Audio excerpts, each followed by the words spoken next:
11 Mart'ta artık seneyi devriyesi olacak. Az bir zaman kaldı. 1 yıl oldu. Dile kolay. Bizler, bütün insanlık, bütün dünya pandemiyle, salgınla mücadele ediyor.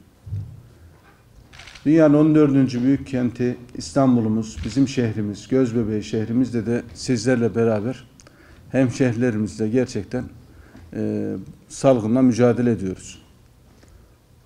Salgının bizden neler aldığını, neler götürdüğünü bildiklerimiz var, bilmediklerimiz var. Daha önce hiç tecrübe etmediğimiz bir pandemiyle mücadele ediyoruz. Bizim asrımızda böyle bir salgın dünyada vuku olmamıştı. Ama kaderde, mukadderatta bu da varmış. Bunu da tecrübe ettik. Çok daha gerilere gitmeye gerek yok ama yani Kasım ayının sonu itibariyle biliyorsunuz çok uzun süreli, yani 1 Mart'a kadar devam eden bir kısıtlama dönemi oldu. Yani hafta sonları ülke genelinde tam kısıtlama, hafta içinde kısmi kısıtlama ve yeme içme, oturma, işte kafe yerlerindeki biliyorsunuz paket servisin dışında oturma, kalkma, o şekilde hizmet sunma, hizmetten istifade etme dönemi bitmişti. Ama bu salgının ikinci pik dönemi hamdolsun bu alınan kurarlarla gerçekten çok iyi bir rakama doğru geldi. Yani oldukça azaldı.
Bu senenin Covid'in etkisini kaybedecek bir sene olduğu yönünde tahminler var. Özellikle yaz döneminde ve yaz sonuna doğru böyle bir sürecin yaşanacağı, işte hem bağışıklık sisteminin gelişmesi, hem aşılamanın yapılmış olması ve aşının karşılık buluyor olması şu anda. Verilerde o yönde gördüğümüz kadarıyla.